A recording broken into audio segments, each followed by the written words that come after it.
Bom, deputado, ontem já houve uma reunião dos líderes, hoje está prevista também uma outra reunião. O senhor acredita que hoje o arcabouço possa ser aprovado com alterações ou não? Será que é possível ainda fazer um adiamento para discutir outros pontos? Olha, infelizmente, me parece que vai a voto. Infelizmente. Eu digo isso porque o arcabouço fiscal não é um substituto do teto de gastos. O teto de gastos já tinha uma regra muito estabelecida, muito positiva para o Brasil, equilibra fiscalmente o Brasil.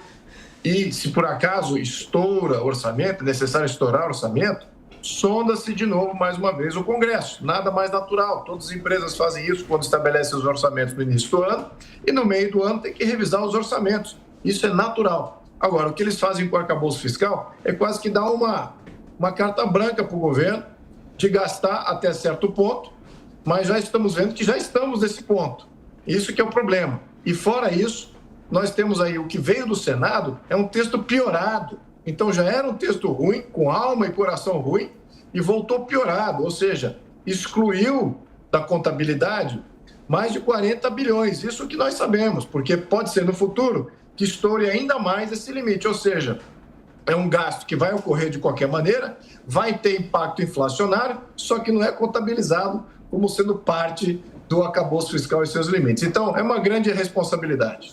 Agora, deputado, nos bastidores, a informação é essa que o senhor trouxe para a gente. O arcabouço fiscal realmente vai passar. A dúvida ainda é de que forma, em que formato ele vai ser aprovado na Câmara dos Deputados. O senhor citou alguns pontos muito divergentes e eu destaco alguns outros aqui, que são aqueles fundos, o Constitucional do Distrito Federal, o Fundeb, o fundo ligado à pesquisa científica, que no Senado agora ficou de fora do limite de despesas, a saber se isso vai ser revertido na Câmara dos Deputados ou mantido.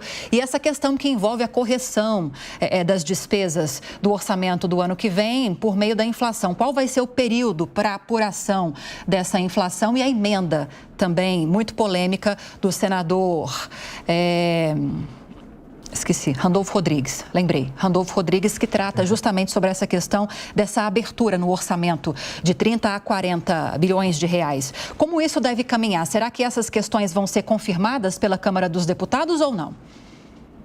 Olha, certamente que a oposição votará contra esse novo texto. Agora, que há um consenso de todos os parlamentares, o que aconteceu depois do recesso é que o governo conseguiu consolidar o seu poderio dentro do parlamento, assim como o seu poderio dentro do Senado, que já estava mais consolidado. Mas agora no parlamento, que era a única peça que faltava, ele tem um consenso maior. Então, ou seja, os partidos de centro e de esquerda estão unidos. Aí eles têm mais de 300 votos, talvez até muito mais, chegando perto de 400. Então, essa é a situação que nós temos que lidar. A grande questão é se os deputados sabem o que estão votando. Eu não acredito que sabem. Eu não acredito que eles saibam que vai gerar inflação. Você tirar fora do cômputo geral do que é gasto, definir que uma parte dos gastos é gasto e outra parte dos gastos simplesmente não existe, então isso é uma grande responsabilidade, porque isso volta para o contribuinte, volta para o consumidor, em termos de inflação. Eu acho que eles não entenderam como é que funciona esse mecanismo para estar aceitando de bom grado isso, porque isso vai machucar eles no futuro. Deputado, quem faz ao senhor a próxima pergunta é o nosso comentarista Diogo Schelp. Schelp. Deputado, bom dia. O presidente da Câmara, Arthur Lira, tem dito que é preciso discutir a questão das despesas, né? As despesas do Estado. Falou até sobre isso novamente ontem, né? Falando sobre o fato de que, mesmo com arcabouço fiscal, não é possível continuar aumentando a arrecadação, aumentando impostos. Qual é a perspectiva que o senhor vê para que, de fato, uma reforma administrativa seja discutida na Câmara e venha a ser aprovada? Olha, o presidente Lira, infelizmente, esse segundo mandato dele, ele não tem sido muito feliz nas suas colocações. No entanto, ressalvo essa última colocação que o senhor acabou de falar. De fato, precisamos conter despesas. Se o Lira agora resolver vestir o manto da responsabilidade e entender que precisamos equilibrar fiscalmente o país, e cabe ao Congresso fazer isso, porque esse governo sempre foi do viés de gastar muito mais do que arrecada. Então, é natural que o governo se proponha a fazer isso mais uma vez.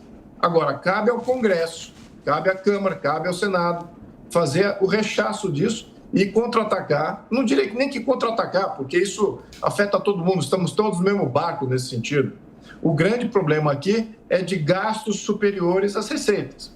Então, o governo, esse governo, assim como tradicionalmente, a gente tem sido muito ruim em conter gastos. Nós temos sempre aumentado todos esses planos nacionais, e agora o Lula também vem com a PAC, né, que é o Plano de Aceleração do Crescimento, que mais 1,7 trilhão em gastos, né, entre aspas, investimentos.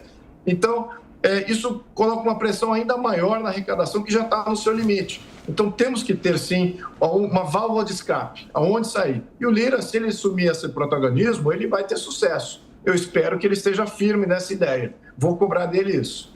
Cristiano Beraldo, sua pergunta. Deputado, bom dia. A gente está vendo, né? Esse é o cenário, o senhor descreveu bem. O governo não tem ali nenhum esforço para reduzir as suas próprias despesas e também não está pensando em reforma administrativa. Agora, quando a gente vê o arcabouço fiscal que está sendo votado e que o governo já não tem condições de sequer cumprir as metas que estão estabelecidas ali, a gente vê o governo taxando as compras da China, que é a população mais carente que paga essa conta. A gente vê a decisão do CARF, né, que permitiu ao CARF que, em caso de empate, a vitória seja da União. E o governo vai se movimentando com balões de ensaio, como a tributação do PIX, como agora esses 3 dias de trabalho, 3 dias e meio de trabalho para os sindicatos. Aos poucos, eles vão ali criando novas obrigações para o contribuinte. Tendo em vista a negociação ministerial que está acontecendo e partidos que deveriam ser oposição, mas que estão ali se colocando numa posição de aderir à base do governo, o senhor acredita que a Câmara e o Senado terão força ainda para impedir esse absurdo? Olha, eu acho que esses absurdos ainda vamos ver, porque as narrativas contra esses aumentos, ou seja, a oposição e a narrativa, ela não tem sido bem divulgada. Então, os deputados não estão muito sensíveis ao raciocínio, não estão muito sensíveis a qualquer coisa que ofere austeridade e liberdade do contribuinte.